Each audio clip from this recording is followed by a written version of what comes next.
अस्सलाम वालेकुम स्टूडेंट, आप देख रहे हैं मेरे यूट्यूब चैनल तालीम और तरबियत की दुनिया। मैं हूं मोहम्मद यासिर इकबाल।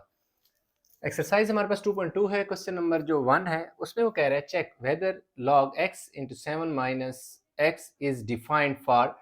अब वो पूछ रहा है हमसे कि ये जो है उसने हमें दे दिया log x 7 minus x, x is equal to 0, x is equal to 1, x is equal to 6 and then x is greater than equal to 7। क्या कह रहा है कि इन वैल्यू पे वो डिफाइन है या नहीं है। अच्छा, डिफाइन है या नहीं, किस तरह है, हम थोड़ा सॉल्यूशन करेंगे फिर आपको बेहतर समझ आएगी। तो सबसे पहला काम आपने ये करना है कि ये जो क्वेश्चन है ना इसको आपने क्या कर देना है, लेट कर लेना है। ठीक है जी। सॉल्यूशन हम स्टार्ट करने लगे हैं तो इसको आपने लेट करना है और किसकी इक्वल लेट कर लेना है, y की इक्वल लेट कर लेना है। तो क्या है कि ये अब लॉगरिथमिक शक्ल है इसकी, इसको आपने पहले एक्सपोनेंशियल फॉर्म में लिखना है। तो ये देखिए एक्सपोनेंशियल फॉर्म में ऐसा होता है कि ये जो x है ना, log की जो बेस होती है वो इसी तरह रहती है।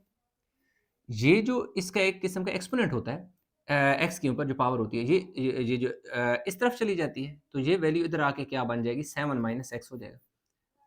अब हुआ क्या कि ये वैल्यू y की जगह चली गई और y की वैल्यू इधर आ गई, यानी ये वैल्यू यूं एक्सचेंज होती है, ये वैल्यू इधर ये इधर, और ये लॉगरिथमिक शक्ल थी और ये अब इसकी एक्सपोनेंशियल फॉर्म आ गई है। तो अब हमने क्या करना है कि इस ये जो हमारे पास एक इक्वेशन है इसको आपने बिल्कुल इसी तरह आगे सारी जगह हम यूज करेंगे, इसलिए मैंने यहाँ पे इसको हाईलाइट कर दिया और इसको मैं क्या कर देता हूँ, 1 का नाम भी दे देता हूँ। अब मैं चेक करूंगा at x is equal to 0 पर, जो कि पहला मेरा पार्ट है इस क्वेश्चन का, कि आया x इक्वल टू 0 पे ये डिफाइन है या नहीं है। तो इधर मैं x की वैल्यू क्या पुट कर देता हूँ, 0, y इसी तरह आ जाएगा 7 माइनस 0, यानी इस जगह जहां जहां x था इधर और इधर x था, मैंने 0 पुट कर दिया, तो 0 y इज इक्वल टू क्या आ गया, 7। अब यहाँ पे वो डिफाइन और अनडिफाइन की कहानी समझने का यानी कि स्टेज आ गया। अब ये है कि इस y की जगह कोई ऐसा नंबर मेरे पास मौजूद नहीं है कि जिसको मैं इस y की जगह प्लेस करूं तो जो आउटपुट आए यानी उसका रिजल्ट आए वो 7 आ जाए, ताकि इस साइड पे भी 7 आ जाए और इस साइड पे भी 7 आ जाए, 7 इज इक्वल टू 7 हो जाए। तो ऐसा नहीं है, इसलिए यहाँ पर यानी x इक्वल टू 0 पर ये अनडिफाइन है, यानी 0 की power y is not equal to 7 नहीं है। इसलिए हम लिखेंगे it it is not define at x is equal to 0, कि भाई 0 पर डिफाइन नहीं है, बस इतनी सी बात। नेक्स्ट आपने क्या करना है कि आपने पार्ट 2 जो है एट आपने चेक करना है at x is equal to 1 पर। अगेन आपने इक्वेशन यही लेनी है फ्रॉम 1, यानी इक्वेशन 1 हम ले रहे हैं ये वाली। अगर क्वेश्चन आपके पेपर में आ जाए तो डेफिनेटली आप ये वाला स्टेप और उसके बाद ये वाला करोगे, लेकिन क्योंकि मैं तो एक साथ सारे क्वेश्चन एक्सप्लेन कर रहा हूँ तो हो सकता है ये सारा एक ही साथ आ जाए, यानी इसके चारों पार्ट आ जाए। तो आपने पहले इसको लिखना है फिर देन इसको लिखना है, और अगर एक साथ सारे पार्ट आ जाएं तो बस आपने यहाँ से जब ये बना ली तो बार बार आप ये वाली इक्वेशन यूज कर लेना। अब ये देखें x की पावर हमारे पास क्या है, एक दफा मैं यहाँ पे लिख देता हूँ और 7 माइनस एक्स। अब x जो है इस x की जगह आपने 1 लिखना है, 1 और इसका एक्सपोनेंट इसी तरह y आ जाएगा 7 माइनस 1, तो 1 की पावर y हो जाएगा और यहाँ क्या आ जाएगा 6। तो अब आप देखें अगेन ये जो y है मेरे पास किसी के साथ कोई ऐसा नंबर नहीं है कि जिसको मैं यहाँ पर इस y की जगह प्लेस कर दूं, लिख दूं, तो उसका जो रिजल्ट है वो 6 बन जाए। यानी यहाँ पर y की जगह कोई मैं नंबर और रख दूं तो वो 1 की पावर बन जाएगा। तो 1 का जो भी एक्सपोनेंट हो, अगर 1 की पावर में 2 रखूं तो तब भी 1 आएगा, 2 टाइम मल्टीप्लाई होकर 1 ही आएगा। और y की इस पावर अगर मैं 6 रख दूं तो y जो है 1 जो है वो 6 टाइम मल्टीप्लाई होकर भी मल्टीप्लाई होने के बाद भी वो 6 ही रहेगा। और 1 की पावर अगर मैं 100 रख दूं, जो मर्जी पावर रख दूं, 1 जो है वो 1 ही रहेगा, जितने बार मर्जी 1 को मल्टीप्लाई करो वो चेंज नहीं होता। तो लिहाजा हम अगेन जहां लिखेंगे it is not defined, it is not defined, ये एफ है, ठीक है, at x is equal to 1। Next हमारे पास इसका पार्ट आ जाता है जी थर्ड वन, तीसरे वाला, at x is equal to, यानी कि at x is equal to हम चेक करेंगे 6 पर। तो अगेन फ्रॉम 1 हम लिखेंगे कि पहली वाली इक्वेशन हम ये ले रहे हैं, तो इधर आपने लिख दिया कि x y is equal to 7 minus x आ गया। इसकी जगह मैं क्या लिख दूंगा 6, देखो, और ऊपर इसके y आ जाएगा।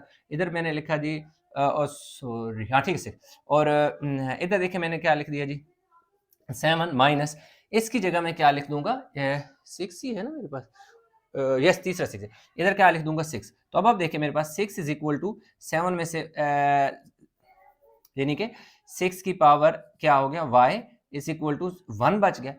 अब यहाँ पर अब देखें, मैं यहाँ पे अगेन दोबारा लिख देता हूँ आपको एक्सप्लेन करने के लिए कि जो 6 है उसका जो एक्सपोनेंट है y इज इक्वल टू मेरे पास 1 है। अब अगर मैं क्या करूं कि इस y की जगह क्या होगा, मैं 0 पुट कर दूं। मैं आपको थोड़ा सा एक्सप्लेन करता हूं कि अगर y की जगह मैं क्या पुट कर दूं 0, यानी 6 और इस y की जगह 0 इज इक्वल टू 1, तो जब भी किसी चीज की पावर 0 तो 1 इज इक्वल टू 1। तो इसका मतलब ये हुआ कि मेरे पास जो वैल्यू आएगी x y is equal to 0 पर, तो ये डिफाइन होगा। इसके अलावा कोई मेरे पास वैल्यू नहीं है जिस पर ये डिफाइन हो। तो मैं लिख दूंगा it is only define at y is equal to 0, otherwise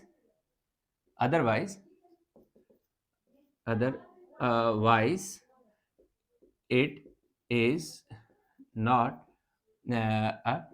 defined, it is not defined, मतलब इसके अलावा ये डिफाइन नहीं होगा। सिर्फ ये y की वैल्यू जब 0 होगी तो वो डिफाइन हो जाए, क्योंकि लेफ्ट और राइट आपस में इक्वल आ जाती है। तो लास्ट पार्ट हमारे पास 4 रह गया।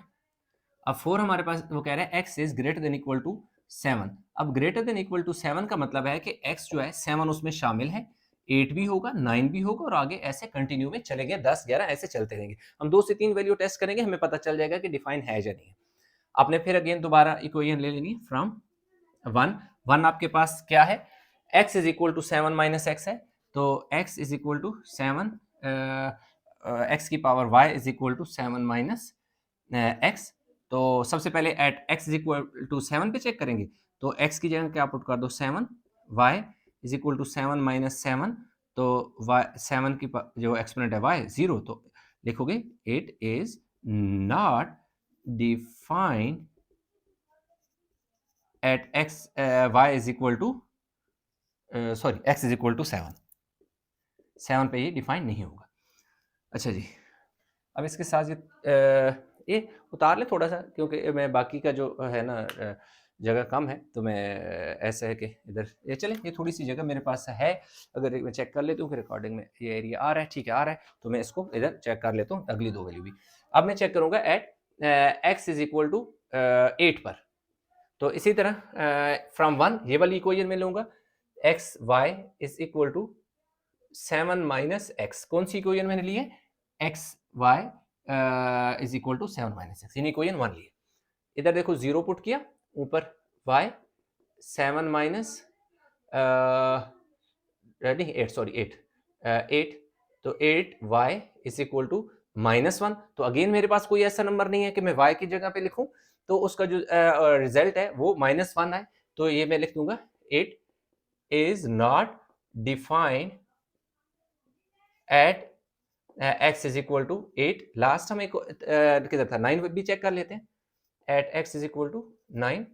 तो इधर देखें x y 7 minus x, x की जगह क्या पुट कर दो 9, y एज इट इज 7, और x की जगह आपने 9 लिख देना 9, y तो आपके पास पीछे कितना बच जाएगा जी -2। अगेन कोई मेरे पास ऐसा नंबर नहीं है जो मैं y की जगह लिखूं, तो मेरे पास जो रिजल्ट है वो -2 है, तो मैं लिख दूंगा it is not defined at x is greater than equal to 7। कि भाई ग्रेटर देन इक्वल टू 7 जो वैल्यू हैं इन पर जो है वो डिफाइंड नहीं है। क्यों डिफाइंड नहीं है, क्योंकि जैसे ही 7 पुट किया, 8 पुट किया, 9 पुट किया, ऐसे पुट करते जाओगे, 9 पुट करेंगे तो क्या आ जाएगा 0 आ जाए, इस तरफ मेरे पास 0 आ जाएगा, 10 पुट करेंगे तो 1 आ जाएगा, इसी तरह आगे वैल्यू मेरे पास बढ़ती जाएगी, जिससे मेरा जो ये डिफाइंड नहीं हो सकता ऐसा। तो यूँ हमारे पास क्या होगा जी, क्वेश्चन कंप्लीट हो गए। उम्मीद करता हूँ क्वेश्चन समझ आया होगा। इसमें कहीं भी कन्फ्यूजन है तो नीचे कमेंट में ज़रूर बताइएगा।